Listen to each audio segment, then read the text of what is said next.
Hi human, it's me, Octopus.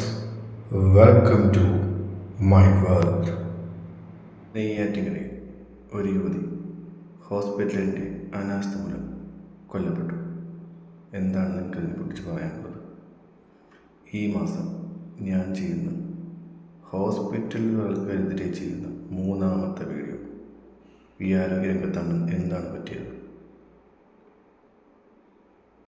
എന്താണ് ഈ ആരോഗ്യരംഗത്തിന് പറ്റുന്നത്? ഒന്നിനും കഴിയുന്നില്ല. അവർക്ക് അനാസ്ഥ മാത്രം. നിങ്ങൾ ഈ വീഡിയോ ഒന്ന് കണ്ടു. ഞങ്ങൾ പോയതാണ് വീട്ടിൽ നിന്ന് പോയതാണ്, ഹോസ്പിറ്റലിലോട്ട് പോയതാണ്. ഈ ഇഞ്ചക്ഷൻ എടുക്കുന്നതിൻ്റെ ഏകദേശം 1 മിനിറ്റ് മുമ്പേ വരെ ഞങ്ങൾ അമ്മേനെ അളിനൊക്കെ വിളിച്ച് സംസാരിക്കുകയും ചെയ്തു. ഒരു കുഴപ്പം ഉണ്ടായിരുന്നില്ല, അവൾക്ക് ഒരു കുഴപ്പമില്ലെന്ന് ഒരു കുഴപ്പം ഉണ്ടായിരുന്നില്ല.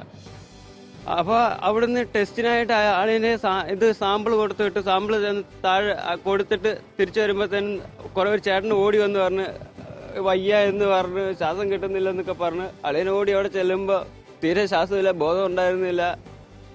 അങ്ങനെ 2-3 ഡോക്ടർമാർ പറഞ്ഞു ഇതെന്ന് പറഞ്ഞു. അത് കഴിഞ്ഞ് CPR കൊടുത്തോണ്ടിരുന്ന അവിടുന്ന് പിന്നെ ഡോക്ടർ വന്ന് അത് ചെറിയൊരു ജീവനുണ്ടെന്ന് പറഞ്ഞത് അവിടുന്ന് അങ്ങനെ പിന്നെ ഇങ്ങോട്ട് കൊണ്ടുവരികയായിരുന്നു ചെയ്തത്.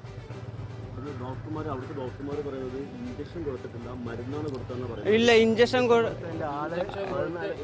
അത് കഴിഞ്ഞ് വോയിസ് ക്ലിപ്പ് കാര്യങ്ങളുണ്ട്.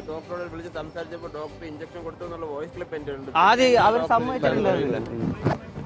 ഡോക്ടർ ഏത് ഇഞ്ചക്ഷനാണ് കൊടുത്തതെന്ന് ഞങ്ങൾക്ക് അറിയില്ല. ഡോക്ടർ ഇഞ്ചക്ഷൻ ഗ്യാസിന്റെ ഏതോ ഇഞ്ചക്ഷൻ കൊടുത്തു എന്ന് പറയുന്നു. ആളില്ലാത്ത സമയത്ത് ഡോക്ടർ ഏത് ഇഞ്ചക്ഷൻ കൊടുത്തു എന്ന് ഞങ്ങൾക്ക് എങ്ങനെ അറിയാം? വോയിസ് ക്ലിപ്പ് എന്റെ ഫോണിൽ ഇപ്പോഴും ഉണ്ട്.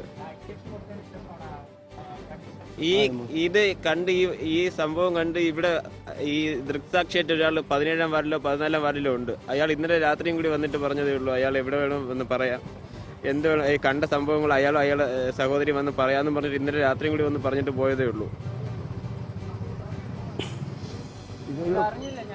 ഇതിനകത്ത് എന്നിട്ട് എന്ത് മരുന്നാ കൊടുത്തെന്ന് ഞങ്ങൾ ഹോസ്പിറ്റലിൽ ചെന്ന് ചോദിച്ചിട്ട് പോലും അവർ പറഞ്ഞില്ല. കിഡ്നി സ്റ്റോണിന്റെ കാര്യമായിട്ടാണ് സ്കാൻ ചെയ്തിട്ട് ആ റിപ്പോർട്ടും കൊണ്ടാണ് സർജറി ഡോക്ടറെ കാണിക്കണമെന്ന് പറഞ്ഞ് അങ്ങനെയാണ് നെയ്യാറ്റിങ്കര ഹോസ്പിറ്റലിൽ പോകുന്നത്. അതെ, അങ്ങനെ നെയ്യാറ്റിങ്കര ഹോസ്പിറ്റലിൽ കൊണ്ടുവന്ന് സർജനെ കാണിച്ചപ്പോഴത്തേക്കാണ് അദ്ദേഹം പറഞ്ഞത് നിങ്ങൾ അഡ്മിറ്റ് ആകൂ, ബാക്കി കാര്യങ്ങളൊക്കെ ഞങ്ങൾ വന്ന് നോക്കാമെന്ന്. കുറച്ച് കഴിഞ്ഞപ്പോഴത്തേക്ക് ഒരു 7 ട്രിപ്പും കൊണ്ടിട്ട് ഒരു ചുമന്ന ബോട്ടിൽ ഒരു മരുന്നും കൊണ്ടുവന്നു.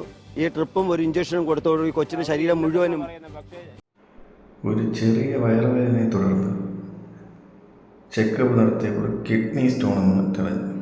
അതിന് ചികിത്സിക്കാൻ പോയ 15-ാം തീയതി ചികിത്സിക്കാൻ പോയ ഒരു യുവതി 8 ട്രിപ്പ് ബോട്ടിലാണ് അവരടുത്ത് കൊണ്ടുവച്ചത്.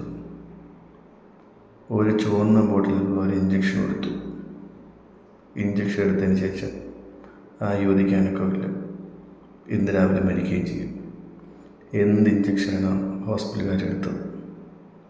ഒരു ബൈസ്റ്റാൻഡർ ഇല്ലാതെ എന്തിനാണ് അവർ ഇഞ്ചക്ഷൻ എടുത്തത്? ഇതിനെതിരെ KGMO പറയുന്നത് സാധാരണ ഒരു സംഭവമാണിതെന്ന്. പാൻഡപ്രസോളാണ് എടുത്തത്. എന്തിനവരെടുത്തു?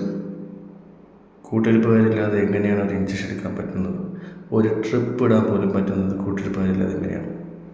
അതുപോലെ 8 ബോട്ടിലാണ് അവരെടുത്തത്. കാട്ടാക്കടയിലെ മലയങ്കിരി ഭാഗത്തുള്ള 28 വയസ്സായ കൃഷ്ണയാണ് മരിച്ചത്. ഇപ്പോഴും ഒരു പ്രതികരിക്കാത്ത സമൂഹമാണ് നമുക്ക് മുന്നിലുള്ളത്.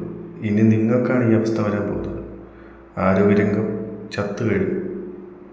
അവരുടെ ബന്ധുക്കൾ റോഡ് വിരോധമായും ഹോസ്പിറ്റൽ വിരോധമായും മുന്നോട്ട് പോവുകയാണ്.